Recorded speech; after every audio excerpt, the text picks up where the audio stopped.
இருக்கு. இனி வீட்லயே பானிபூரி செய்யலாம் எல்லாரும். Aachi panipuri kit. The Vivo V50 with stunning design and pro-level portrait photography. Buy now. எல்லாரும் இப்ப ராமர் பேர் தானே. ராமவரம் கார்டன்ஸ்ல தானே எம்ஜிஆர் இருந்தார். ராமவரம் கார்டன்ஸ். அப்புறம் வேற என்ன? தியாகராஜர் ராமரை கொண்டாடுறார். கருணா ஜலதே தாசரதே கருணாநிதி. ராமருக்கு ஒரு பேர் கருணாநிதின்னு பேர். ராமர் பேர் ராமர் பேர் தான் கருணாநிதி. ராமசாமி பெரியார் பாக்குற இடத்துல எல்லாம் ராமர் இருக்கு. Right sir. ஆனா இப்படி பாக்குற இடத்துல எல்லாம் ராமர் இருக்கார். தமிழ்நாட்டுல இவ்வளவு ராமர் பெருமை தென்னிந்தியாலேயே. இங்க கிருஷ்ண ஜெயந்தியோ இல்ல தீபாவளியோ மற்ற இது மாதிரி ராமநவமி பெருசா தென்னிந்தியர்கள் அதை அனுசரிக்கிறது இல்லையோ?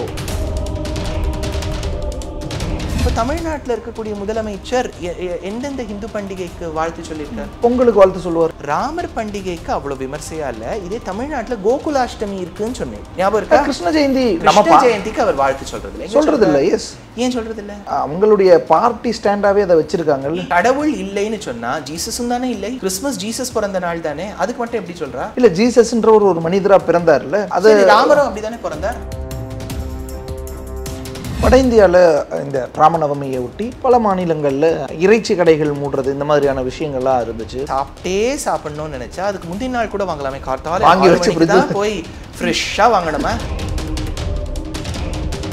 இறை பக்திக்கு இன்னும் நிறைய ஆத்ம சிந்தனம் பண்ணுறதுக்கு எப்போவுமே சாப்பாடு சிம்பிளாக இருக்கும். ஏன்னா நம்ம எவ்வளோக்கு எவ்வளோ ஹெவி சாப்பாடு சாப்பிட்றோமோ நம்ம பாடி அவ்வளோ எனர்ஜி ஸ்பெண்ட் பண்ணோம் அதை டைஜஸ்ட் பண்ணுறது. இப்போது ஒரு தயிர் சாதத்தை டைஜஸ்ட் பண்ணுறதுக்கும் ஒரு மட்டன் பிரியாணியை டைஜஸ்ட் பண்ணுறதுக்கும் body will spend lot of energy. உங்களுடைய வீடியோ கூட அசைவ கடைகள் கூட்டம் அப்படிங்கிற அந்த செய்தியில் ராமரே சாப்பிட்ருந்தாரு அப்படி இப்படின்னுலாம். இப்போ கருப்பண்ணசாமி, இப்போ வந்து வெள்ளை சாமி, இப்போ இந்த இடத்துல மாரியம்மன், இந்த இடத்துல எல்லாம் கோழி ஆடு மாம்சம் இதெல்லாம் ஒரு படைக்கிறது ஒரு வழக்கம். அது அவங்களோட வழக்கம். இதெல்லாம் நம்ம தப்பே சொல்ல முடியாது. அதான் சார். அப்போ கடவுள்களுக்கே படைக்கிற ஒரு விஷயம் தானே இருக்கே. அதுலேயும் ஒரு வித்தியாசம் இருக்கேங்கிற. எதெல்லாம் வேத ரீதியாக வந்திருக்கோ அந்த கோவில்கள். ஏன் இந்த வித்தியாசம்? ஒரே கடவுள் தான். அதுவும் ஒன்று சிவன் வழி தோன்றலான அல்லது அவதார கடவுள்களாக ஏதாவது இருக்கலாம், இல்லையா ஒரு ராமர் கிருஷ்ணர் அந்த வழி தோன்றல் கடவுள்களாக இருக்கலாம். நம்ம கிடா வெட்டுறோம், அசைவம் படைக்கிறோம், அதை திருவிழாவாக கொண்டாடுறோம். பிரசாதமாகவே அங்கே இருக்குது. மதுரையில் ஒரு கோவிலில் பிரியாணி தான் பிரசாதமே. ஆனால் இன்னொரு பக்கம் கோவில்களில் அந்த கிட்டையே வந்துடக்கூடாது, அந்த கோவில் திருவிழாக்களுக்கு மொத்தமாக கடையே அடைச்சிடணுங்கிற மாதிரியானதும் இருக்குது. எப்படி இந்த வித்தியாசம்? ஏன்னா கடவுள் தானே எல்லாரும். ஜென்ரலாகவே நான் வெஜிடேரியன் வெஜிடேரியன் நான் இந்த பாகுபாடே வேண்டாங்கிறேன். இதுக்கு அடுத்ததான் இந்த பீஃப்னு வரும்போது மட்டும் கொஞ்சம் நம்ம மனிதாபிமானத்தோட யோசி. எந்த தாய் பசுக்கிட்டே நம்ம பால் எடுக்கிறோமோ அதே தாயை ஆட்டுப்பாலும் குடிக்கிறாங்க. இப்போ ஆடும் சாப்பிடக்கூடாது. பால் கொடுக்கக்கூடியவள் ஒரு பசு. அந்த பசு என்பது நமக்கு இன்னொரு தாய், மாற்றுத்தாய் மாதிரி, செவிலித்தாய் மாதிரி ஆகும். அதை மட்டும் கொஞ்சம் யோசிச்சு கொஞ்சம் கொஞ்சமாக சொசைட்டி தன்னை ரிஃபார்ம் பண்ணிட்டு அந்த ஃபார்மருக்கும் பாதிப்பு இல்லாமல் பசுவுக்கும் பாதிப்பு இல்லாமல் நம்ம பார்த்தோம்னா இந்தியா தான் உலகத்திலேயே அதிகமாக பீஃபை ஏற்றுமதி பண்ணுறோம். 2வது இடம் 3வது இடம்ன்றோம். பெருமை இல்லை சார். ஆனால் அப்படி பண்ணுறவங்க எதுக்காக உலகம் ஃபுல்லாக அவ்வளோ நல்ல ஊட்டச்சத்து மிக்க உணவை வந்து கொண்டு போய் சேர்க்கிற நம்ம மக்களுக்கு அதை வந்து இப்படி எனக்கு இதுக்கெல்லாம் வந்து எக்ஸாக்ட் ஆன்சர் இல்லை. உலக தமிழர்கள் அனைவருக்கும் வணக்கம். இன்றைய சிறப்பு நேர்காணலில் நம்மோடு இருக்கக்கூடியவர் ஆன்மீக சொற்பொழிவாளர் எழுத்தாளர் துஷ்யந்த் ஸ்ரீதர். வணக்கம் சார். நமஸ்காரம் சார். ராமநவமி நாளில் பிரதமர் மோடி இங்கே பாம்பன் பாலம் திறந்து வச்சுருந்தார். ஸோ அதே விஷயம். எஸ். ஏன்னா பாம்பன் பாலம் அது ரயில் போக்குவரத்துக்கு ஹெல்ப் பண்ணும். அந்த மக்களுக்கு அங்கே போகிற பக்தர்களுக்கு நிறைய வகையில் பயனுள்ளதாக இருக்கும். ஸோ அதில் எனக்கு இயல்பாக எழுந்த தமிழ்நாட்டில் ராமநவமி அல்லது தென்னிந்தியாவில் பெருசாக அது இந்த பாலம் திறக்கிறாங்க, பிரதமர் மோடி வரார், அவர் நிறைய விஷயங்கள் அதை பற்றி பேசும்பொழுது தெரியுது. பட் இங்கே கிருஷ்ண ஜெயந்தியோ இல்லை தீபாவளியோ மற்ற இது மாதிரி ராமநவமி பெருசாக தென்னிந்தியர்கள் அதை அனுசரிக்கிறது இல்லையோ? அப்போ என்ன அந்த நிகழ்வு? அது இங்கே ஏன் பெருசாக இல்லை வட இந்தியாலையும் அப்படி தானா? ஏன்னா அங்கே செய்திகள்லாம் வரும்பொழுது நிறைய விஷயங்கள் பண்ணுறாங்க அப்படின்னு பார்க்க முடியுது. ஆனால் தென்னிந்தியாவில் மேபி ஏதாவது சில ஊர்களில் இருக்கலாம். பட் பொதுவான ஒரு இதில் அப்படி இல்லை. அப்போ என்ன அப்படிங்கிற பண்டிகை? இதை 2-3 விதங்களில் பார்க்கணும். முதல்ல வந்து நான் மத ரீதியாக என்னென்ன விஷயங்கள் இருக்குன்னு சொல்லிவிடுறேன். வால்மீகி சாதித்த கிரந்தம் ஸ்ரீமத் ராமாயணம்ங்கிறது சம்ஸ்கிருத மொழியில் இருக்கக்கூடிய கிரந்தம். கிட்டத்தட்ட 24,000 ஸ்லோகங்கள் கொண்டது. 7 காண்டங்கள், பாலகாண்டம் தொடங்கி உத்தரகாண்டம் வரை 7 காண்டங்கள். ராமனுடைய வரலாற்றை வால்மீகி என்கின்ற மகர்ஷி எழுதினார். இது சம்ஸ்கிருதத்தில் எழுதியிருக்கார். தமிழில் போகர் 7000ன்னு ஒரு பெரிய பாடல் திரட்டு இருக்குது. அதில் போகர் எழுதுகிற, நான் சித்த புருஷர்கள் சொல்கிறேன், போகர் அவர் சொல்கிறார், எவர் சம்ஸ்கிருத மொழியில் ராமாயணத்தை எழுதினாரோ அதே வால்மீகி தமிழகத்தில் வெகு காலம் வாழ்ந்தார். ஒன்று, அந்த வால்மீகி வாழ்ந்த ஊருக்குத்தான் வால்மீகியின் ஊர் வால்மியூர், திருவான்மியூர் அப்படின்னு பேர், வால்மீகியுடைய ஊர். ஸ்தல புராணம் என்ன சொல்றதுன்னா, சைவத்தில் அவர் வந்தபோது வழிபட்ட சிவபெருமான், மருந்தாக இருக்கக்கூடிய சிவபெருமான், மருத்துவனாக இருக்கக்கூடிய சிவபெருமானுக்கு தான் மருந்தீஸ்வரர் அப்படின்னு பேர், திருவான்மியூர். இன்னைக்கு நீங்கள் அதுக்கு சான்று என்னன்னா, அங்கே இருக்கக்கூடிய சின்ன சின்ன லொக்காலிட்டிக்கெலாம் வால்மீகி நகரம் தான் பேர் திருவால்மியூரில். ஒன்று. ரெண்டாவது, வால்மீகிக்கு ஒரு குலதெய்வம், நம்ம தமிழர்களுக்கெல்லாம் குலதெய்வ வழிபாடு இருக்கு இல்லையா, அவர் வழிபட்ட குலதெய்வத்துக்கு ஜலதிவர்ணன், நீர்வண்ணன்னு பேர். அந்த நீர்வண்ணன் பெருமாள் தான் திருநீர்மலையில் இருக்கக்கூடிய பெருமாள். அங்கே திருநீர்மலையில் மலைக்கு மேலே நின்றான், இருந்தான், கிடந்தான், நடந்தான், ஆவது நீர்மலையேன்னு திருமங்கையாழ்வார் பாடியிருக்கார். கீழே நீர்வண்ணன் எம்பெருமான். அங்கே பக்கத்திலே ராமர் சன்னதி, வால்மீகி சன்னதி. வால்மீகியின் குலதெய்வம் இருப்பது பல்லாவரத்துக்கிட்ட, வால்மீகி வழிபட்ட சிவன் இருப்பது திருவான்மியூரில். வால்மீகி தமிழகத்துக்கு வந்தார்னு சொன்னது போகர் 7000. தமிழில் 10,348 பாடல்களாக பாடிய கம்பர் முதல் பாடலில் வாங்கரும் பாதம் நீட்டி வகுத்த வான்மீகி என்பான் தீன்கவி செவிகள்ளார்த்த தேவரும் பருகச் செய்தான் என்று எனக்கு ஒரு ஊன்றாக, எனக்கு ஒரு கிட்டத்தட்ட ஒரு இன்ஸ்பிரேஷனாக இருக்கிறது வால்மீகின்னு கம்பர் எடுக்கிறார். இதே தமிழகத்தில் திருவையாறு க்ஷேத்திரத்தில் வாழ்ந்த ஒரு பெரியவர் தியாகராஜர்னு பேர், பிலஜமௌனி கிருதச்சரித்திரன்னு வால்மீகியை அவர் பாடுறார். அருணாச்சல கவிராயர் ராமநாட்டகத்தில் பாடியிருக்கார். அப்படின்னா வால்மீகியை பற்றி தெரிஞ்சிருக்கு, ராமரை பற்றி தெரிஞ்சிருக்கு. தமிழில் சொல்லக்கூடிய பெரும் பழைய புத்தகங்கள், அதில் ஒன்று முக்கியமான ஒரு புஸ்தகம் புறநானூறுன்னு பேர்.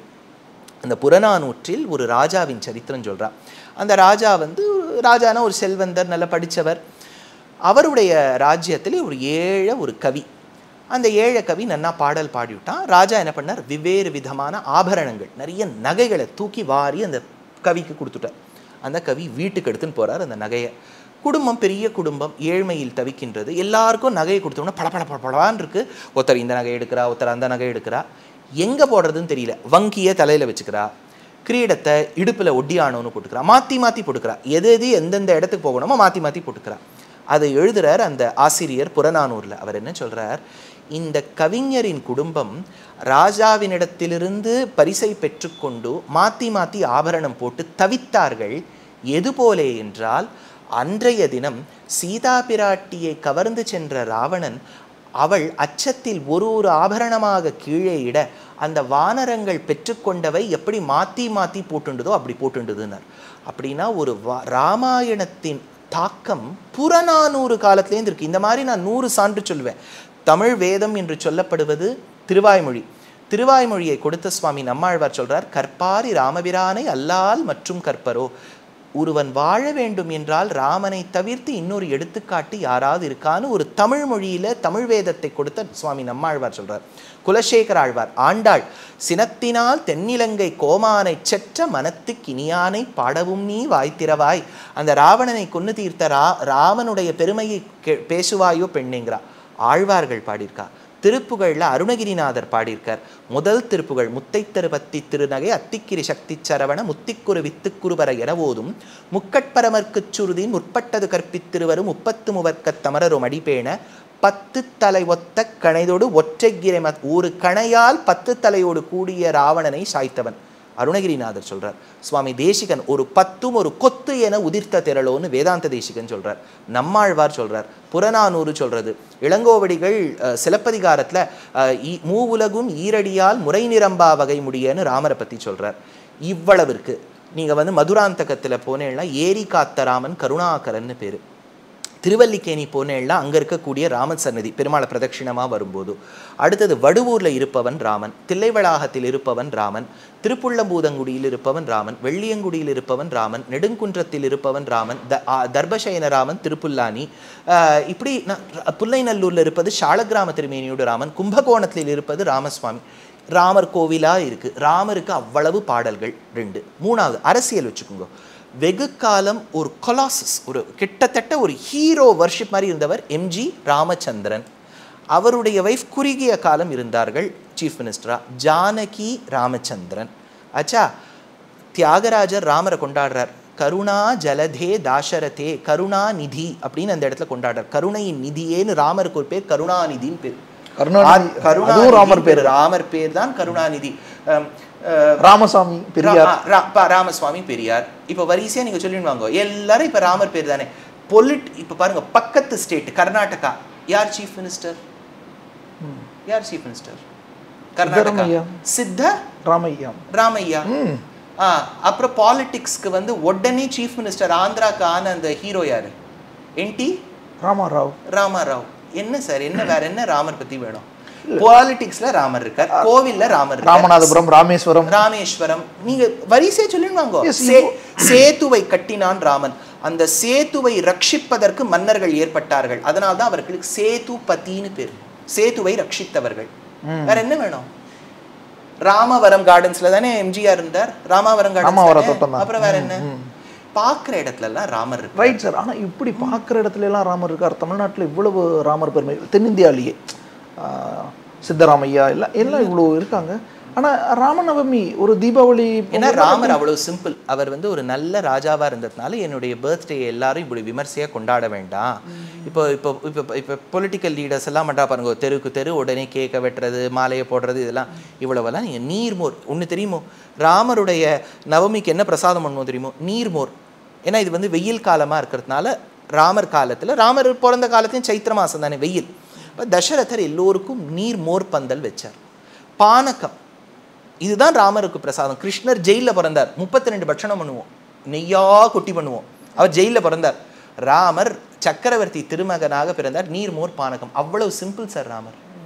அதனால தான் ராமரை யார் வேணாலும் வெய்யலாங்கிறத வந்து நம்ம ஒரு கருத்தாக வச்சுட்டு இருக்கோம். ஸோ அதனால நன்னா ராமநவமி எல்லாரும் கொண்டாடுறோம். ரொம்ப விமர்சையாக கொண்டாடாமல் ரொம்ப அடக்கமாக வீட்டில் இருந்தபடியே தியானத்தில் கொண்டாடுறோம். வட இந்தியாவில் இந்த ராமநவமியை ஒட்டி பல மாநிலங்களில் இறைச்சி கடைகள் மூடுறது, இந்த மாதிரியான விஷயங்கள்லாம் இருந்துச்சு. அவங்க உத்தரவை பிறப்பிச்சிருந்தாங்க. ஆனால் தமிழ்நாட்டில் நேற்று ஒரு செய்தி, ராமநவமி அன்று, அது ஞாயிற்றுக்கிழமை வேறு வந்துருச்சு. அந்த செய்தி, காசிமேட்டில் கடும் கூட்டம், வழக்கத்துக்கு மாறாக அதிகமாக விற்பனை அப்படிங்கிற மாதிரி கடைகள் எல்லாம். இப்போது வழக்கமாக இந்த மாதிரியான நாட்களில் கிருஷ்ண ஜெயந்தியோ அப்படின்னா, ஏன் அமாவாசை பௌர்ணமி அந்த மாதிரியான நாட்களில் கூட இங்கே வந்து அசைவம் சமைக்கிறது அப்படிங்கிறத தவிர்ப்பாங்க. ஆனால் ராமநவமி அப்போ அது யாருமே பெருசாக அதுதான் சனாதன தர்மத்தில் இருக்கக்கூடிய பெருமை. இப்போ வந்து ஒருத்தர் வந்து இந்த பக்ஷணம் சாப்பிட்றா, இந்த மாംസം சாப்பிட்றா, நம்ம வந்து ஏளனமாகவும் பார்க்கறதில்ல, குறைச்சும் பார்க்கறதில்ல. அவரவர்கள் இஷ்டம்னு விட்டுடுறோம். அதில் என்ன தப்பு? இப்போ நல்ல விஷயம் தானே. இப்போ வடதேசத்தில் அந்த மாதிரி ஒரு ஆர்டர் பிறப்பிச்சிருக்கா. ஒருவேளை அந்த இருக்கக்கூடிய ஒரு லோக்கல் பாப்புலேஷன் கிட்டேருந்து ஒரு எதிர்ப்பு வந்திருக்கலாம். அதற்கு வந்து லா அண்ட் ஆர்டர் ப்ராப்ளம் வந்துடக்கூடாதுங்கிறதுக்காக ஒரு நாள் வச்சிருக்கா. இங்கே அந்த ப்ராப்ளம் இல்லைன்னு வச்சிருக்கா. வேற என்ன? இப்போ அங்கேயும் யோசிக்கிறவங்க, சாப்பிடணும்னு நினைக்கிறவங்க சாப்பிட்டுக்கலாம்ல. அங்கே அதை கட்டாயப்படுத்தி தடுக்கிறாங்கும்போது இப்போ வந்து இப்போ சாப்பிடணும்னு நினைச்சா அதுக்கு முந்தின நாள் கூட வாங்கலாமே. கார்த்தால வாங்கி வச்சு போய் ஃப்ரெஷ்ஷாக வாங்கணுமா? பண்ணணும்னு நினச்சா எப்படி வேணாலும் பண்ணலாம். இப்போது இஸ்லாமிக் கண்ட்ரீஸில் ரமலான் மாதத்தில் எத்தனையோ நம்ம பாரதியர்கள், ஹிந்துக்கள், நீங்கள் மிடில் ஈஸ்டில் போனீங்கன்னா எக்ஸ்பேட் பாப்புலேஷன் மேக்ஸிமம் இந்தியன்ஸ் தான். அங்கே 20% தான் லோக்கல் பாப்புலேஷன். ரமலான் மாதத்தில் நீ ஹிந்துவாக இருந்தாலும் வெளியில போய் தீர்த்தம் கூட குடிக்கக்கூடாது. அப்படிலாம் நல்லா இருக்கு. இது இந்த மாதிரியான விஷயங்கள் வரும் பொழுது அங்கிருந்தே நிறைய பேர் வீடியோ போட்டிருந்தாங்க. துபாயில வந்து வெளியில கடைகள்லாம் இருக்கு, ரொம்ப கொஞ்சமா வியாபாரம் ஆகிறதுனால சில கடைகள்லாம் மூடிடுவாங்க, நிறைய கடைகள் மூடிடுவாங்க. இன்னைக்கும் ஆனா ரமலான் மாதத்துல தான் எங்களுக்கு நிறைய நல்ல சாப்பாடு கிடைக்கும். ஏன்னா ஓனர்ல இருந்து எல்லாருமே அந்த சகர் வைப்பாங்க. அதான் ஈவினிங்ல காலையில. இப்போ நான் இன்னைக்கு ஒரு நாள் மாம்ச கடை வேண்டாம், முந்தின நாள் வாங்குவோன்னு சொன்னா கோவம் வருது. கார்த்தாலெல்லாம் கிடைக்காது, சாயங்காலம் கிடைச்சிடும். தடை இல்லை, இல்ல வியாபாரங்களையும் மூடி வைக்கிறது வேற. நான் வந்து நிறைய இஸ்லாமிக் கண்ட்ரீஸ்க்கு போயிருக்கேன். எனக்கு ஒரு சின்ன அனுபவம் இருக்கு. நான் தப்பு சொல்லலை. ரமலான் மாதத்தில் நிறைய ரெஸ்டாரண்ட்ஸ் ஆர் க்ளோஸ்ட். ஆஃபீஸ்க்கு போனா கூட நிறைய ஹிந்துக்கள் வந்து குவைட்டா இன்னொரு இடத்துல சாப்பிட்டு வந்துருவாளே ஒழிய முஸ்லிம்ஸ் எதிர்க்க சாப்பிட மாட்டாங்க. ஏன்னா அவர்கள் நோன்பு இருக்கும்போது நமக்கு பசியில ஒருத்தர் இருக்கும்போது நம்ம உங்க முன்னாடி சாப்பிட வேண்டாம் அப்படின்னு நம்ம சொல்ல முடியாது தேவேந்திரன். இப்போ வந்து மாசத்துல 2 முறை ஏகாதசி வருது. ஏகாதசி அன்னைக்கு ஹிந்துக்களாக இருக்கக்கூடியவர்கள் சாஸ்திர வழிபடி தசமி அன்னைக்கு ஆரம்பிச்சு ஏகாதசி முழுக்க பட்டினி இருந்து ஒரு துளி ஜலம் சாப்பிடக்கூடாது. கார்த்தால 5 மணிக்கு முன்னாடி சாப்பிடலாம், ராத்திரி 6 மணிக்கு அப்புறம் சாப்பிடலாம்லாம் இல்லை. கிட்டத்தட்ட 42 மணி நேரம் சாப்பிடக்கூடாது. ஏன்னா வந்து தசமியிலேருந்து சாயங்காலம் ஒரு 5-6 மணிலேருந்து ஆரம்பிச்சிடுறோம். பாரணை வந்து துவாதசி அன்னைக்கு கார்த்தால நடக்கும். நிறைய பேர் பண்ணுறா. இப்போ ஏன் எதிர்க்கே நான் ஏகாதசி விரதம் இருக்கும்போது இந்த மாதிரி ஒன்றுமே சாப்பிட மாட்டேன், தீர்த்தம் கூட குடிக்க மாட்டேன். ஆஃபீஸ்க்கு போவேன், என்னோட பக்கத்தில் இருக்கக்கூடியவாள்லாம் சாப்பிடுவேன். அது என்னன்னா ஒருவேளை இந்துக்கள் எல்லாம் பெரும்பான்மையாக இதை கடைபிடிக்கிறாங்கன்னா மேபி அப்படி இருக்கும். கடைபிடிக்கிறாங்கன்னு இல்லை, கடைபிடிக்கணும். ஆனால் இங்கே ஒரு மானிட்டரிங் பாடி இருந்து நீ கடைபிடிக்கலைன்னா உனக்கு நரக்கம், தலையை விட்டுடுவோம்லாம் சொல்கிறது இல்லை. அவ்வளோதான். இப்போ உங்களுக்கும் அந்த ரூல் இருக்குது. ஏகாதசி விரதம்ங்கிறது தேவேந்திரனுக்கும் இருக்குது. தேவானாம் இந்திரஹா தேவேந்திரஹா, சம்ஸ்கிருத வார்த்தை, அது அழகான வார்த்தை. ஸோ அதனால் உங்களுக்கும் அந்த ரூல் இருக்குது. அப்போ ஆனால் நீங்கள் இல்லைன்னா நீங்கள் நரகத்துக்கு போவீங்கோ, நீ எப்படி ஒரு ஹிந்து, உன் தலையை வெட்டுவேன், இதெல்லாம் நான் சொல்ல மாட்டேன். உங்கள் இஷ்டம் இருக்குது, புஸ்தகத்தில் இருக்குது. You want to follow, you follow. You don't follow, I won't judge you. நீங்கள் பண்ணாததுனால நீங்கள் கெட்டவர், பண்ணுறதுனால நான் வசத்தின்லாம் சொல்ல மாட்டேன். நான் ஃபாலோ பண்ணுறேன். நான் விரதம் இருக்கேன், பக்கத்தில் இருக்கவர் சாப்பிட்றாரு, நான் இருக்கேன், எனக்கு டெம்ட் ஆகும், இப்படிலாம் இது என்னது அசர்த்தனம்? எனக்கு அந்த கட்டுப்பாடு இருக்கணும், இல்லைன்னா அந்த விரதமே இருக்கக்கூடாது. இல்லை சார், இதில் அந்த சவுத் நார்த் பேரியர், இந்த ராமநவமி ஏற்கனவே அது தமிழ்நாட்டில் ஒரு பெரிய, தமிழ்நாட்டிலேயும் இல்லை இந்தியா முழுக்க இந்த நார்த் சவுத்துங்கிற ஒரு விஷயம் பேசிகிட்டு இருந்தாங்க. அது வந்து ராமநவமியும் ஒரு விஷயமா ஆட் ஆகிடுச்சு. இதை வந்து இந்த கேள்வியை பிரசாந்த் கிஷோர் கிட்ட கேளுங்க. ஏன் சுவாமி இந்த நார்த் சவுத் டிவைடு எப்படி இருக்குது, நீங்கள் ஏன் கையெழுத்து போடலை அந்த போர்டில், கெட் அவுட் அப்படின்னு ஏன் போடலை? நீங்கள் தான் எவ்வளோ பார்ட்டிஸ்க்கு ஸ்ட்ராட்டஜிஸ்டாக இருக்கீங்களே. இங்கே வந்து பிராமணம் பார்ப்பனியம்லாம் சொல்கிறா. நீங்கள் தெரிஞ்ச வரைக்கும் ஏதோ வந்து பிரசாந்த் கிஷோர் பிராமணர் போல இருக்கு, பாண்டே. ஸோ கேளுங்க அவரை, இந்த மாதிரி இருக்கே நார்த் சவுத் டிவைடு இருக்கான்னு கேளுங்க. என்னை பொறுத்த வரைக்கும் தேவேந்திரன் சிம்பிள் திங், ராமநவமிங்கிறது ஒரு நல்ல பண்டிகை. எல்லா பண்டிகையுமே ஒரே ரீதியில் விமர்சையாக கொண்டாடணுங்கிறதுல சில பண்டிகையில் இன்டர்னலைசேஷன் ப்ராசஸ், அதாவது தான் அமர்ந்து கொண்டு தன் உள்ளளவில் நம்ம எப்படி நம்மளை மாற்றிக்கலாங்கிறதுக்கு உண்டான பண்டிகை. எல்லா பண்டிகையுமே ரோட்டில் வரணும், ப்ரொசெஷன் எடுக்கணும், நம்ம வந்து பட்டாசு வெடிக்கணுங்கிறது இல்லை. சில பண்டிகைகள்லாம் சனாதன தர்மத்தில் உள்ளளவில் நாம் சென்று நாம் எப்படி நம்மை திருத்தி கொள்ளலாம், அதில் ஒரு முக்கியமான பண்டிகை ராமநவமி. இதுக்கு வந்து நீர்மோருக்கும் பானகத்துக்கும் நான் என்னத்தை ப்ரொசெஷன் எடுப்பேன்? கிருஷ்ணராவது ஜம்முன்னு அவர் ராத்திரி பிறந்தார், ஒரே த்ரில்லிங்காக இருந்தது. கம்சன் இருந்தான், இரவு வேளையில் பிறந்தார், வெள்ளம் பெருக்கெடுத்து ஓடியது, தூய பெருநீர் யமுனை துறைவனைலாம் இருக்குது. ராமர் அப்படி இல்லை, சிம்பிளாக பிறந்தார், சிம்பிள் மேனாக இருந்தார். ஒரு சொல், ஒரு வில், ஒரு இல், எவ்வளோ ஒரு சிம்பிளாக இருந்துட்டு போனார். இந்த இது அசைவ கடைகள் கூட்டம் அப்படிங்கிற அந்த செய்தியில் நிறைய பேர் டிஃபெண்ட் பண்ணுறதுக்கு உங்களுடைய வீடியோ கூட ராமரே சாப்பிட்டுருந்தாரு அப்படி இப்படின்னுலாம் சொல்லி அந்த வீடியோ கூட இப்போவும் நான் சொல்கிறேனே, சனாதன தர்மத்தில் வெஜிடேரியனிசம் கம்பல்சரி இல்லை, ஆனால் வெஜிடேரியனிசம் இஸ் ப்ரிஃபர்ட். இப்போது நீங்கள் வந்து அசைவம் சாப்பிட்றீங்க, நான் ஒன்றும் தப்புன்னு சொல்ல மாட்டேன். இப்போ நீங்கள் வந்து என்கிட்ட ஒப்பீனியன் கேட்குறேன், துஷ்யந்த் நான் அசைவம் சாப்பிட்டுருக்கேன், உங்கள் அபிப்பிராயத்தில் என்ன? நான் சொன்னேன் உங்களுக்கு பிடிச்சதுன்னா சாப்பிடுங்கோ. ஆனால் இறை பக்திக்கு இன்னும் நிறைய ஆத்ம சிந்தனம் பண்ணுறதுக்கு எப்போவுமே சாப்பாடு சிம்பிளாக இருக்கணும். ஏன்னா நம்ம எவ்வளோக்கு எவ்வளோ ஹெவி சாப்பாடு சாப்பிட்றோமோ நம்ம பாடி அவ்வளோ எனர்ஜி ஸ்பெண்ட் பண்ணோம் அதை டைஜஸ்ட் பண்ணுறதுல. இப்போது ஒரு தயிர் சாதத்தை டைஜஸ்ட் பண்ணுறதுக்கும் ஒரு மட்டன் பிரியாணியை டைஜஸ்ட் பண்ணுறதுக்கும் body will spend lot of energy. அப்போ உங்களுக்கு என்ன ஆகும்? தூக்கம் வரும், தமோ குணம், ரஜோ குணம் வரும். ஸோ சிம்பிளாக சாப்பாடை சாப்பிடுங்க தேவேந்திரன். இதுதான் என்னுடைய ஒரு சஜஷன்னு நான் சொல்லுவேன். அப்புறம் நீங்கள் ஃபாலோ பண்ணுறீங்கோ பண்ணலைங்கிறது உங்கள் இஷ்டம். ஏன்னா சாந்தோக்கிய உபனிஷத் சொல்கிறது ஆஹார சுத்தௌ சத்வசுத்தி சத்வசுத்தௌ துருவாஸ்மதி. உன் சாப்பாட்டை குறைச்சலாக வச்சுக்கோ, ரொம்ப ஜாஸ்தி சாப்பிட்றாத, மிதம். அதே சமயத்தில் சிம்பிளாக வச்சுக்கோ. அப்படி இருந்தால்தான் உனக்கு நல்ல ஞாபகம் இருக்கும். நீங்கள் யோசிச்சு பாருங்களேன், மத்தியானம் நீங்கள் ஸ்கூல்லலாம் பார்த்தீங்கன்னா நல்ல சாப்பாடு சாப்பிட்டோம்னா அடுத்த 1 மணி நேரம் நல்ல தூக்கம். மேடம் என்ன கற்றுக் கொடுத்தாலும் தலைக்கு ஏறாது.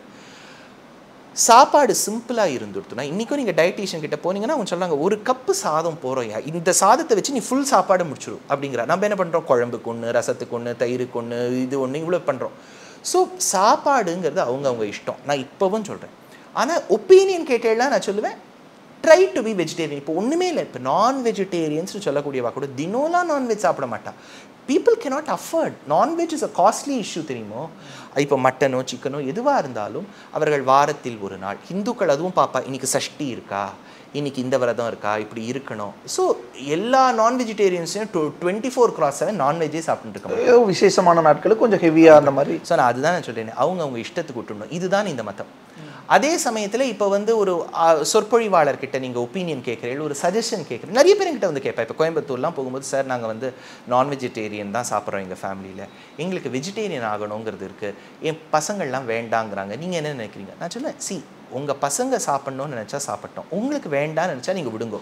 போக போக அவங்களுமே அந்த வழிக்கு வந்துருவா. இது ஒரு பெரிய விஷயம் இல்லை. இப்பெல்லாம் வெஸ்டர்ன் வேர்ல்டில் தேவேந்திரன் வில் பி சர்ப்ரைஸ்ட், வீகனாக மாறிவிட்டா. பால் கூட கூடாது, பால் கூட கூடாது. இது வெச்சா குடுமி சரைச்சா மொட்டைங்கிற மாதிரி. இப்ப பால் கிடைக்காது, நெய் கிடைக்காது, எதுவுமே கிடையாது. இப்படின்னா அப்படி மாறிவிட்டா, வீகனுக்கு வந்துட்டா. இப்ப நம்ம என்ன சொல்லுவோம்? ஸோ அவங்கவுங்க இஷ்டம் விட்டுற வேண்டியதுதான். ஆனால் சார் இந்தியாவில் கடவுளுக்கே கூட படைக்கிற அந்த வழக்கம் இருக்குல்ல, அசைவம் கிடா வெட்டி பொங்கல் கொண்டாடுற ஆகம ரீதியா இருக்கக்கூடிய பல கோவில்கள்ல இருக்காது.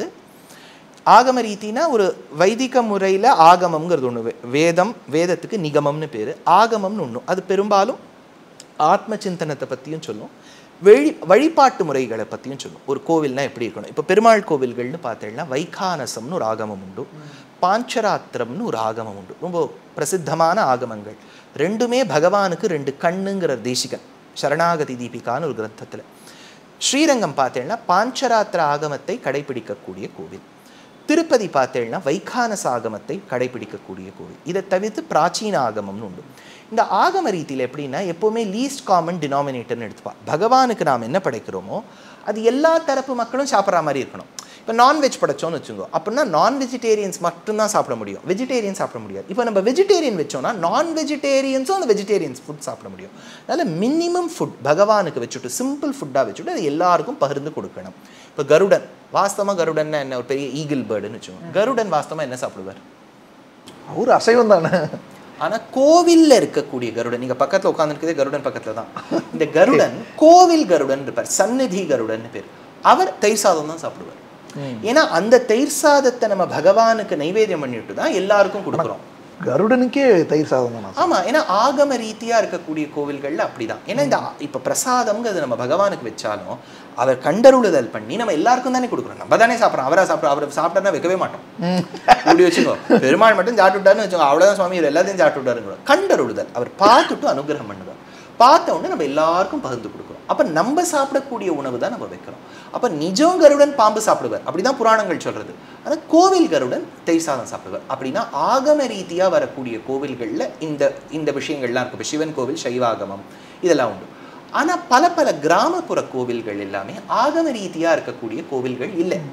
இவ்வளவு ரூல்ஸ் ஸ்ட்ரிஞ்சென்ட்டா இருக்காது. இப்போ கருப்பண்ணசாமி, இப்போ வெள்ளை சாமி, இப்போ இந்த இடத்துல மாரியம்மன், இந்த இடத்துல எல்லாம் கோழி, ஆடு, மாம்சம் இதெல்லாம் ஒரு படைக்கிறது ஒரு வழக்கம். அது அவங்களோட வழக்கம். இதெல்லாம் நம்ம தப்பே சொல்ல முடியாது.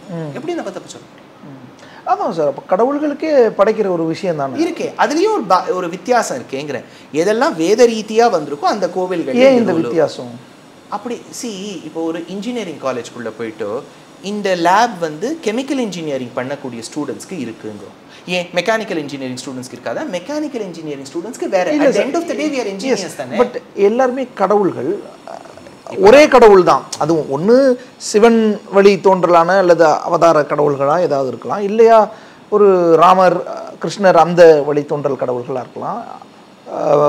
அம்மன்களும் அதே மாதிரி தான்.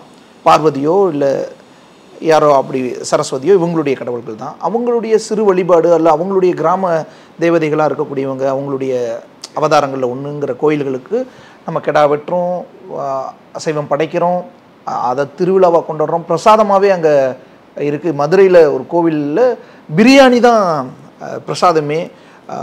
ஆண்கள்லாம் சேர்ந்து அவ்வளோ டன் கணக்கில் அசைவத்தை செஞ்சு சாப்பிட்ற அந்த வழக்கமெல்லாம் கோவில்களில் இருக்குது. ஆனால் இன்னொரு பக்கம் கோவில்களில் அந்த கிட்டையே வந்துடக்கூடாது, அந்த கோவில் திருவிழாக்களுக்கு மொத்தமாக கடையே அடைச்சிடணுங்கிற மாதிரியானதும் இருக்குது. எப்படி இந்த வித்தியாசம்? ஏன்னா கடவுள் தானே எல்லாரும். இப்போது லோகோ பின்ன ருச்சிகின்னு பேர். சனாதன தர்மத்தை ஏன் நம்ம ஹிந்து மதத்தை இவ்வளோ கேள்விகள் வருதுன்னா, நமக்கு ஒரு 1000-1200 வருஷமாக வெஸ்டர்ன் ரிலிஜன்ஸுடைய தாக்குதல் பாரத தேசத்தில் இருந்துருக்கு. கிறிஸ்டியானிட்டியும் இஸ்லாமும் மெயினாக நான் சொல்கிறேன். இந்த மாதிரி மதங்கள் கிறிஸ்டியானிட்டியும் இஸ்லாமும் தேர் ஆல் ஹோமோஜினைஸ்ட் ரிலிஜன்னு பேர். அவங்களுக்குலாம் ஒரே மாதிரி ட்ரெஸ் இருக்கும், ஒரே புஸ்தகம் இருக்கும், ஒரே வழிபாடு. இப்போ ஜிஎஸ்டி மாதிரின்னு வச்சுக்கோங்க, ஒரே யூனிஃபார்ம் பண்ணிட்டா. ஹிந்து மதம் அப்படி இல்லை. எல்லாத்தையுமே நம்ம ஹோமோஜனைஸ் பண்ண முடியாது. இறைச்சி இல்லாத கோவில்களும் இருக்கும், இந்த மாதிரி மாம்சம் சமைக்கக்கூடிய கிராமப்புறங்களில் இருக்கக்கூடிய கோவில்களும் இருக்கும். இப்போ கிராமப்புறங்களில் இருக்கக்கூடிய கோவில்களுக்கும் பிராமணர்களுக்கும் சம்மந்தம் இல்லைன்னு நினச்சிடாதீங்க. இப்போ நிறைய எனக்கு தெரிஞ்ச ஸ்மார்த்தா வைஷ்ணவா ஃப்ரெண்ட்ஸ்க்கே குலதெய்வம் கருப்பண்ணசாமியாக இருப்பாள். அங்கே படையல், இது அங்கே படையல். அப்போ அந்த படையல் இருக்கும்போது இவங்க போவாங்களே ஒழிய இவங்களோட நம்பிக்கை அதை சாப்பிடக்கூடாது, அவ்வளோதான். ஸோ இவங்களோட இஷ்டம் இல்லையா, சாப்பிடலாம் அந்த கோவில்களுக்கு போகிறாளே. ஸோ அது ஒரு தப்பம் இல்லையா. இப்போ ஒரு மாரியம்மன் கோவிலெல்லாம் கடா வெட்டுறான்னா அந்த காலத்தை அறுவாடு கூழ் தான். அப்போ அந்த நிறைய சங்கராச்சாரியர்கள் அந்த அம்பாள் கோவிலுக்கும் போயிருக்காங்க. வித்தியாசம் அதில் இல்லை. இப்போ சாப்பிடுவது சாப்பிடாதது என் இஷ்டம். எஸ், இல்லை இந்த முறையே வழிபாட்டு முறையே எப்படி பிராச்சீனம், அவ்வளோ பிராச்சீனம். ஸோ இது ரெண்டுத்துக்குமே வழி உண்டுங்கிறனா. அப்போ ஹிந்து மதத்துக்குள்ள ரெண்டுமே இருக்கே. ஆனால் சைவம் தான் ஒன்லி இந்துக்களினுடைய ஒரே அடையாளம், அசைவம் கிடையாது அப்படின்னு நிறைய பேர் பேசுறது. யார் சொன்னா? இப்போ அண்ணாமலை அவர்கள் இருக்காருன்னு வச்சுக்கோ, அவர் வெஜிடேரியனா நான் வெஜிடேரியனா? எனக்கு தெரிஞ்சு நான் வெஜிடேரியன் தான் நினைக்கிறேன். இல்லை அவர் நிறைய இன்டர்வியூல சொல்லியிருக்காரு நான் நான் வெஜிடேரியன் சொல்லியிருக்காரு. அவர் நீங்க சொல்லக்கூடிய குற்றச்சாட்டு பிஜேபியிலேன்னு வருதுன்னு வச்சுக்கோங்க. அவர் எந்த கட்சியை சேர்ந்தவர் இது வரைக்கும்? பாஜக தான். பாஜக. அப்புறம் என்ன, அவர் மாநில தலைவரா வெஜிடேரியனை தான் போடுவோம்னு நினைச்சா எச்ராஜாவில் போட்டுக்கணும். அதுதான் நான் சொல்ல வரேன். இதெல்லாம் தவறான கண்ணோட்டம். எத்தனையோ இப்போ இந்த தவறான கண்ணோட்டம் ஒரு பொது கண்ணோட்டமா நாடு முழுக்க இருக்கு. அது நம்ம என்ன பண்றது? இப்போ வெளிநாட்டு பார்வையில இந்தியா ஒரு வெஜிடேரியன் கண்ட்ரிங்கிற மாதிரி தானே ஒரு போர்ட்ரையல் இருக்கு. வெஜிடேரியனிசம் சப்போர்ட் பண்றதுங்கிறது வேற, வெஜிடேரியனா இருக்கிறதுங்கிறது வேற. இப்போ இங்க இருக்கக்கூடிய நான் வெஜிடேரியன்ஸ் கூடவே சில பண்டிகை நாட்கள்ல நாங்க சாப்பிடக்கூடாதுன்னு வச்சிருக்காங்க. அப்போ அவங்கள நம்ம என்ன சொல்லுவோம், அவங்க வெஜிடேரியன் ஃபுட்டும் சாப்பிட்றா, சில நாட்கள் நான் வெஜிடேரியன் ஃபுட்டு சாப்பிட்றா. அதுதான் இந்த நாடு. ஹோமோஜனைஸ் பண்ண முடியாதுங்கிற இந்த நாட்டை. ஆனா அப்படி இல்லை, அப்படி பண்ற ஒரு எண்ணம், அப்படி பண்ற ஒரு நோக்கம் நிறைய தெரியுது. இப்ப ராமநவமிக்கு தடை, இறைச்சி கடைகளுக்கு தடை, வேறு சில பண்டிகைகளுக்கு கட்டாய இறைச்சி கடை தடை. வட இந்தியாவில் இப்படியானது வைக்கும்போது நீங்க சொல்ற மாதிரி அதை ஒரே ஒரு கலாச்சாரமா அதை மாத்திர ஒரு முயற்சியா தானே அது தெரியுது. தட்டில் நான் உங்களுக்கு ஒரு விஷயம் சொல்றேன். 2012-13 நீங்க அதை செக் பண்ணி பாருங்க. ராஜா மாதிரி என்கிட்ட கேட்காதீங்க, கொராபரேட் பண்ணுங்க. இதெல்லாம் it is there in the data. Perambalur மாவட்டத்துல ஒரு பெருமாள் கோவிலேருந்து புறப்பாடு நடக்கணும். 4 தெரு, ரொம்ப பிராச்சீனமான பெருமாள் கோவில். புறப்பாடுன்னா அந்த பெருமாள் இப்படி பவனி வருவார். 4 தெருவிலையும் அதிகப்படியாக இருக்கக்கூடியது முஸ்லிம்ஸ். அவங்க கோர்ட்டில் போய் சொல்லிட்டா எங்களுக்கு உருவ வழிபாட்டில் நம்பிக்கை இல்லை, இந்த கோவில் புறப்பாடு எங்கள் வீதி வழியாக வரக்கூடாது. Madras high court single bench judgment இருக்கு பாருங்க. ஸோ இப்போ என்ன சொல்வேன், இப்போது இதே தட்டில் நீங்கள் கேள்வி கேட்கணும் இல்லையா. நவா ஹுசைனா யார் அவர், நவாஸ் கனி அவங்களெல்லாம் கேள்வி கேட்கணும். இந்த மாதிரி முஸ்லிம்ஸ் பெரும்பாலாக இருக்கக்கூடிய 4 தெருவில் பிராச்சீனமான கோவில்களில் எங்களுக்கு நம்பிக்கை இல்லைன்னு நீங்கள் ஒரு உருவத்தை வெளியில் வரக்கூடாது. நான் ஹிந்துக்களுக்குள்ள மட்டும் கேட்குறேன். ஹிந்துக்களுக்குள்ள மட்டும் அசைவம் சாப்பிட்றவங்கள ஹிந்துக்களே இல்லைங்கிற மாதிரியான ஒரு பார்வை வைக்கிறது, ஒரே கலாச்சாரமாக்குறது. எக்ஸாம்பிள் கொடுத்தேன். எஸ் சார், இல்லை ரைட், ஓகே. ஆனால் இந்த கோயில் திருவிழா அல்லது இந்த பண்டிகைங்கிறத ஒட்டி இறைச்சி கடைகளே மூடணுன்றது அது இந்துக்களுக்கே எதிரானது இல்லை. அப்படி எதிரானது இல்லை. ஏன்னா அசைவம் சாப்பிடக்கூடிய இந்துக்கள் கூட நிறைய பேர் இந்த நாட்கள்ல சாப்பிடக்கூடாதுன்னு இருக்கு. சிலர் சாப்பிடுவாங்க. இப்போ தீபாவளி எடுத்துக்கலாம், நான் முந்தின நாள் வாங்கி வச்சுக்கோங்கிறேன். இல்லை சார், தீபாவளி இங்கே தமிழ்நாட்டில் மேபி தென்னிந்தியாவில் அன்னைக்கு இறைச்சி சாப்பிட்றதுன்றது ஒரு வழக்கமாக ஒரு ஃபீஸ்டா சொல்லுங்க. எதுக்காக இது சாப்பிடுவாங்க, சாப்பிடக்கூடாது, சாப்பிடணும், இதெல்லாம் நான் சொல்ல வரல. தீபாவளிங்கிறது ஒரு ஹிந்து பண்டிகை. அன்னைக்கு கங்கா ஸ்நானம், காலையில எழுந்து ஸ்நானம் பண்றது ஒரு வழக்கம். என்ன தேய்ச்சி குளிச்சுட்டு அமாவாசை அன்னைக்கு நீங்க அமாவாசை அன்னைக்கு தானே வரும் அது. எங்கேயாவது நீங்க அமாவாசை அன்னைக்கு இறைச்சி சாப்பிடக்கூடிய இந்துக்கள் கூட இறைச்சி சாப்பிட்டு நீங்க பார்த்துருக்கீங்களா? பண்றாங்க. ஆனா தீபாவளிக்கு சாப்பிடுவாங்க. அது எனக்கு தெரியல. அப்படி சாப்பிட்டா சாப்பிட்டு போட்டோங்கிற. இல்ல, அதெல்லாம் தப்பு. இது எப்படி இங்க சரியில்லை, இந்த கலாச்சாரம் தமிழ்நாட்டில் இப்படி திணிச்சிட்டாங்க, அந்த மாதிரியானது பேசுறது. ஒரு ஸ்டேட்லயும் ஒரு விஷயம் மாறும் தேவேந்திரன். இதை நம்ம பார்டர் டு பார்டர் இதெல்லாம் ஹோமோஜனைஸ் பண்ண முடியாதுங்கிற. இப்போ மற்ற மாநிலங்கள்லாம் இருக்கக்கூடிய முதலமைச்சர்கள் எல்லா பண்டிகைகளுக்குமே வாழ்த்து சொல்லுவதுண்டு. இப்போ தமிழ்நாட்டில் இருக்கக்கூடிய முதலமைச்சர் எந்தெந்த ஹிந்து பண்டிகைக்கு வாழ்த்து சொல்லியிருக்கார்? பொங்கலுக்கு வாழ்த்து சொல்லுவார். இல்லை, இப்போ நீங்கள் ஒரு 25 நிமிஷத்துக்கு முன்னாடி கேள்வி கேட்கும்போது ராமர் பண்டிகைக்கு அவ்வளோ விமர்சையா இல்லை, இதே தமிழ்நாட்டில் கோகுலாஷ்டமி இருக்குன்னு சொன்னேன், ஞாபகம் இருக்கா? கிருஷ்ண ஜெயந்தி, ஜெயந்திக்கு அவர் வாழ்த்து சொல்றது இல்லை. ஏன் சொல்றது இல்லை? பொங்கலுக்கு சொல்லுவார்ல. பொங்கலுக்கு சொல்றாருங்க, ஏன் கிருஷ்ண ஜெயந்திக்கு சொல்றது இல்லை? ஏன் விநாயகர் சதுர்த்திக்கு சொல்றது இல்லை? ஏன் சொல்றது இல்லை? அப்போ நீங்க சொல்றீங்க இல்லையா, வட மாநிலங்கள் இங்க அவங்க எனக்கு அவங்களுடைய பார்ட்டி ஸ்டாண்டாவே அதை வச்சிருக்காங்க. கடவுள் இல்லைன்னு சொன்னா ஜீசஸும் தானே இல்லை. கிறிஸ்மஸ் ஜீசஸ் பிறந்த நாள் தானே, அதுக்கு மட்டும் எப்படி சொல்றா? இல்ல ஜீசஸ்ன்ற ஒரு மனிதரா பிறந்தார்ல, அது ராமரும் அப்படிதானே பிறந்தார். ஆத்மானம் மானுஷம் மன்னிய ராமம் தசரதாத்மஜம். பிறந்தவங்களுக்கு தானே பிறந்த நாள் கொண்டாடுறோம் ராமநவமின்னு. கிருஷ்ணர் பிறந்ததுனால தானே ஒருத்தி மகனாய் பிறந்து ஓரிரவில் ஒருத்தி மகனாய் ஒளிர்த்து வளர்ந்துன்னு ஆண்டாள்.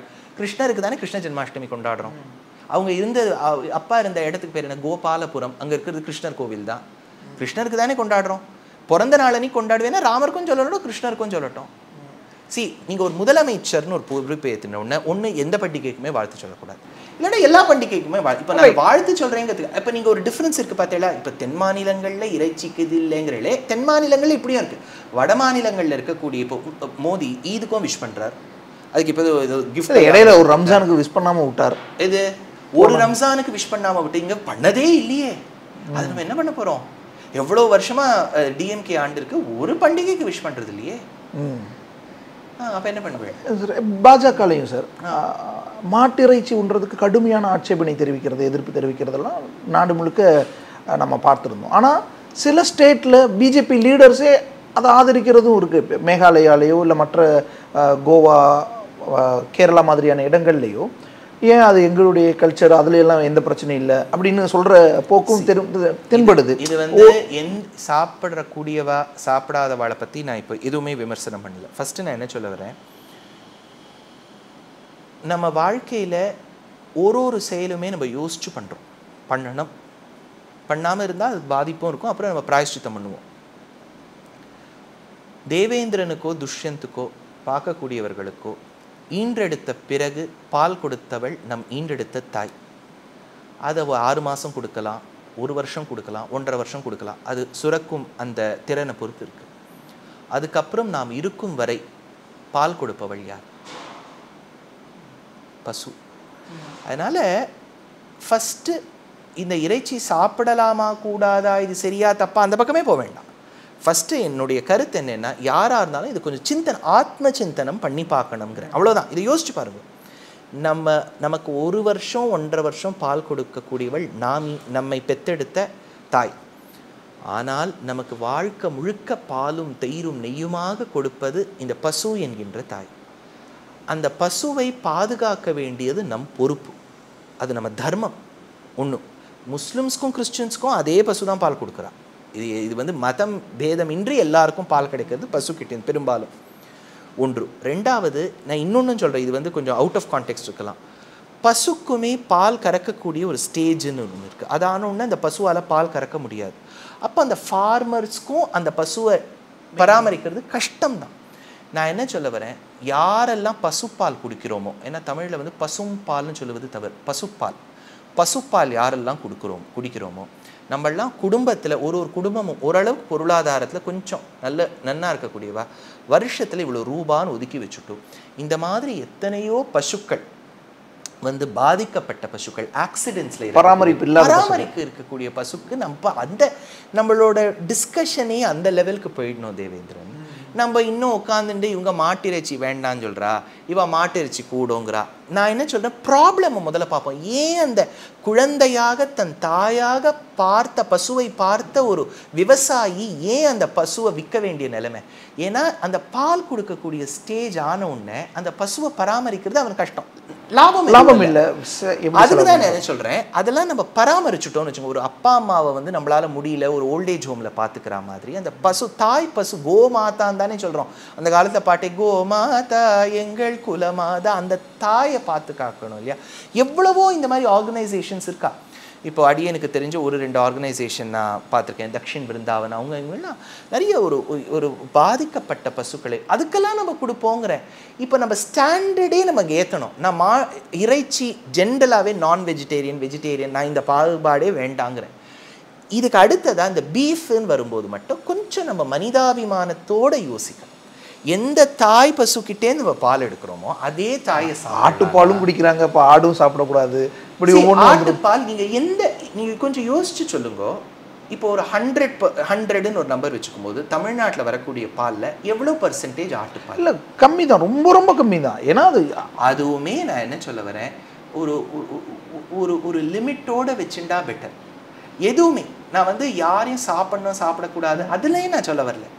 எதையுமே நம்ம வந்து ஒரு நேச்சரை எக்ஸ்ப்ளாய்ட் பண்ணக்கூடாது. நம்ம இதுதான் வீகன்ஸும் சொல்றாங்க, பால் மட்டும் எதுக்கு? இல்ல அது வேற. இப்போ நம்ம என்ன பண்றோம்னா நம்ம எக்ஸ்ப்ளாய்ட் பண்றோம்.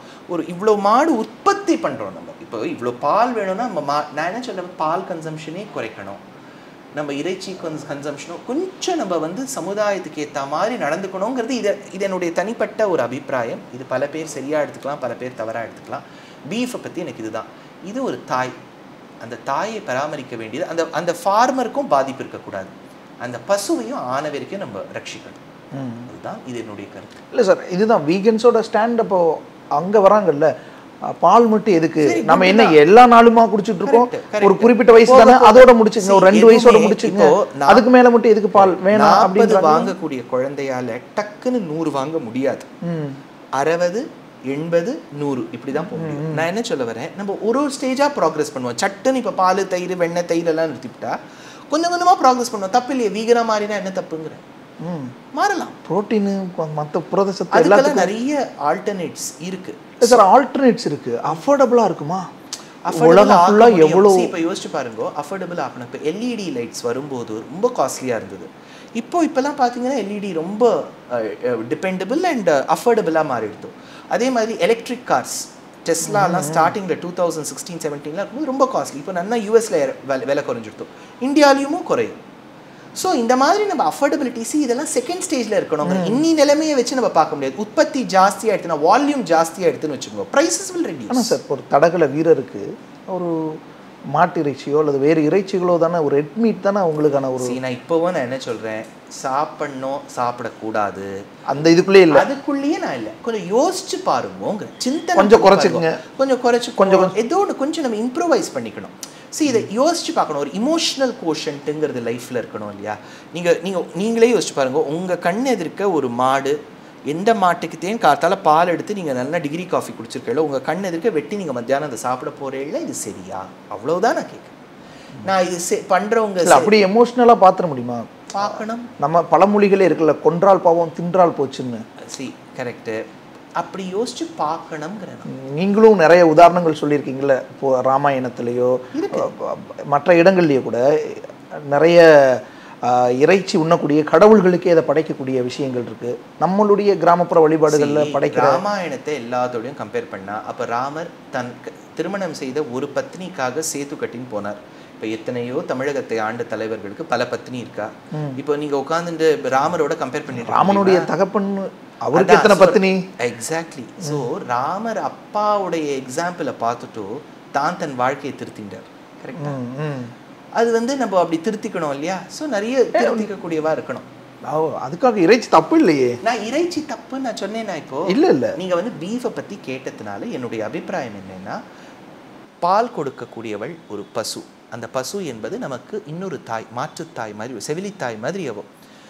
அதை மட்டும் கொஞ்சம் யோசிச்சு, நான் சட்டுன்னு டிசிஷன் எடுக்கணும்னு சொல்ல வரல. கொஞ்சம் கொஞ்சமாக சொசைட்டி தன்னை ரிஃபார்ம் பண்ணிட்டு, அந்த ஃபார்மருக்கும் பாதிப்பு இல்லாமல், பசுவுக்கும் பாதிப்பு இல்லாமல் நம்ம பார்த்தோம்னா, இந்தியா தான் உலகத்திலேயே டாப் எக்ஸ்போர்ட்டரில் ஒருத்தர். அதிகமாக பீஃபை ஏற்றுமதி பண்ணுறோம், 2வது இடம் 3வது இடம்ன்றோம். பெருமை இல்லை சார். ஆனால் அப்படி பண்ணுறவங்க எதுக்காக உலகம் ஃபுல்லாக அவ்வளோ நல்ல ஊட்டச்சத்து மிக்க உணவை வந்து கொண்டு போய் சேர்க்கிற நம்ம மக்களுக்கு அதை வந்து இப்படி எனக்கு இதுக்கெல்லாம் வந்து எக்ஸாக்ட் ஆன்சர் இல்லை. என்னோட அபிப்பிராயத்தில் ஜென்ரலி நான் வெஜிடேரியன்ஸ் வெஜிடேரியன்ஸுங்கிற டிஸ்டிங்ஷன் நான் பார்க்குறது இல்லை. இதில் இவங்க உயர்ந்தவர்கள், இவர் தாழ்ந்தவர்கள், வெஜிடேரியன் சாப்பிட்றதுனால இவர் பகவானுக்கு ரொம்ப கிட்ட, அதெல்லாமல் நான் சொல்ல மாட்டேன். ஆனால் என்னுடைய அபிப்பிராயம் கேட்டால் வெஜிடேரியனிசம் இஸ் ப்ரிஃபர்டுங்கிறேன். அதே சமயத்தில் நான்வெஜ் சாப்பிடக்கூடியவர்களும் நித்தியப்படி நான்வெஜ் சாப்பிட்றது இல்லை, நாள்கிழமை பார்த்து தான் சாப்பிடுவாங்க. அதே சமயத்தில் இந்த பீஃப் விஷயம் வரும்போது மட்டும், அந்த ஒரு மீட் வெரைட்டி வரும்போது மட்டும், என்னுடைய அபிப்பிராயத்தில் ஐஎம்ஹெச்ஓன்னு இங்கிலீஷில் பேர், மை ஹம்பிள் ஒப்பீனியன், ஒரு தாய்க்கு சமம் அந்த தாய் பசு. அதை நம்ம பாதுகாக்க வேண்டியது நம் பொறுப்பு. இதுக்கேற்ற மாதிரி சமுதாயமும் அந்த ஃபார்மர்ஸோடு ஒருங்கிணைந்து கொஞ்சம் நம்ம செயல்பட்டால், ஒரு 5 year plan, 10 year plan, 20 year plan, இது லாங் டேர்மாக டக்குன்னு ஒரு டிசிஷன் எடுக்காமல் மெதுவாக எடுத்தோன்னா சொசைட்டியை நம்மளால் கொஞ்சம் கொஞ்சமாக மாற்ற முடியும். யாரையும் புண்படுத்தாமல், யார் நோக்கத்தையும் தாழ்வாக பேசாமல் நம்மளால் பண்ண முடியுங்கிறது implementable. It can be done. நன்றி சார், உங்களோட நீங்கள் பண்ணுறது. இனி வீட்லயே பானிபூரி செய்யலாம் எல்லாரும். Aachi panipuri kit. The Vivo V50 with stunning design and pro-level portrait photography. Buy now.